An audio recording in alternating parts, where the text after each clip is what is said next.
Nooranad leprosy സാനിറ്റോറിയത്തിൽ speciality ആശുപത്രി ഈ വർഷം സാധ്യമാകുമെന്ന് മന്ത്രി വീണ ജോർജ് പറഞ്ഞു. 23 കോടി രൂപ ചെലവിൽ നിർമ്മിച്ച ആശുപത്രി കെട്ടിടങ്ങളും സിമറ്റ് നഴ്സിംഗ് കോളേജും മന്ത്രി ഉദ്ഘാടനം ചെയ്തു. MS അരുൺകുമാർ MLA അധ്യക്ഷത വഹിച്ചു. നൂറനാട് ലെപ്രസി സാനിറ്റോറിയം ആശുപത്രി ത്വക്ക് രോഗ ചികിത്സയ്ക്ക് പ്രാധാന്യം നൽകുന്ന സ്പെഷ്യാലിറ്റി ആശുപത്രിയായി ഉയർത്തുമെന്ന് മന്ത്രി വീണ ജോർജ് പറഞ്ഞു. ആശുപത്രിയിൽ നബാർഡ് RIDF പദ്ധതിയിൽ 23 കോടി രൂപ വിനിയോഗിച്ച് നിർമ്മിച്ച പുരുഷ വനിതാ വാർഡുകളുടെ ഉദ്ഘാടനവും സിമറ്റ് നഴ്സിംഗ് കോളേജിന്റെ ഉദ്ഘാടനവും നിർവഹിച്ച് സംസാരിക്കുകയായിരുന്നു മന്ത്രി. സാനിറ്റോറിയം ഒരു കാലഘട്ടത്തിൽ എത്രയോ മനുഷ്യരുടെ ജീവിതങ്ങളെ ചേർത്തുപിടിച്ച സ്ഥാപനമാണ്. ഇതിനെ അടുത്ത തലത്തിലേക്ക് കൊണ്ടുവരികയാണ് സർക്കാർ ശ്രമം. ബോർഡ് മാറ്റലല്ല, പൂർണ്ണ സജ്ജീകരണങ്ങൾ നടത്തി ഈ വർഷം തന്നെ സ്പെഷ്യാലിറ്റി ആശുപത്രി സാധ്യമാക്കാനാണ് ശ്രമിക്കുന്നതെന്നും മന്ത്രി പറഞ്ഞു. അപ്പോൾ അങ്ങനെയൊക്കെയാണ് നമ്മുടെ നാടിന്റെ വികസന പ്രവർത്തനങ്ങൾക്ക് വേണ്ടി MLA ഇടപെടുന്നത്.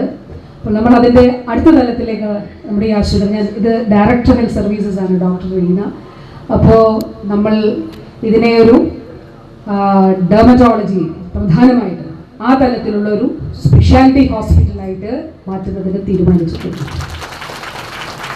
സാനിറ്റോറിയത്തിൽ ആരംഭിച്ചിട്ടുള്ള സിമറ്റ് നഴ്സിംഗ് കോളേജ് സർക്കാർ സംവിധാനത്തിലും ആരോഗ്യവകുപ്പിന് കീഴിലുമുള്ള സ്ഥാപനമാണെന്നും മന്ത്രി വ്യക്തമാക്കി.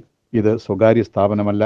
491 സീറ്റുകൾ ഉണ്ടായിരുന്നിടത്ത് സർക്കാർ ഇടപെടലിലൂടെ 7 കോളേജുകൾ കൂടി വന്നതോടെ 1200-ലധികം മെറിറ്റ് സീറ്റുകളുമായി മാറിയത് കുട്ടികൾക്ക് നാട്ടിൽ തന്നെ പഠനം നടത്തുവാൻ അവസരമുണ്ടാക്കിയതായും മന്ത്രി കൂട്ടിച്ചേർത്തു. MS അരുൺകുമാർ MLA അധ്യക്ഷനായിരുന്നു. നമുക്കറിയാം, തോപ്പിൽ ഭാസിയുടെ അശ്വമേധം നാടകവും രോഗമൊരു കുറ്റമാണോ എന്ന് നമ്മളോട് ചോദിക്കുന്നതും ആ ചോദ്യം അനേക മനസ്സുകളിൽ പ്രത്യേകമായ ചിന്തകൾ.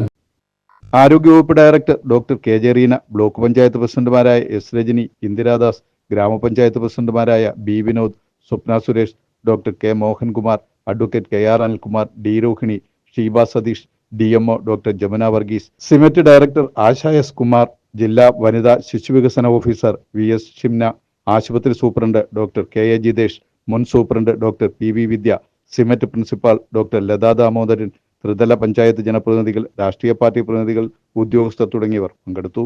MLA ഫണ്ടിൽ നിന്നും 2,60,00,000 രൂപ വിനിയോഗിച്ച് വാങ്ങിയ full electrically operated dental chair ഉദ്ഘാടനവും MLA SDF-ൽ നിന്നും 5 ലക്ഷം രൂപ ചെലവഴിച്ച് കയർ കോർപ്പറേഷനിൽ നിന്നും മണ്ഡലത്തിലെ മുഴുവൻ അംഗൻവാടികൾക്കുമായി വാങ്ങിയ ബെഡുകളുടെ വിതരണോദ്ഘാടനവും മന്ത്രി നിർവഹിച്ചു. News bureau, Charummood.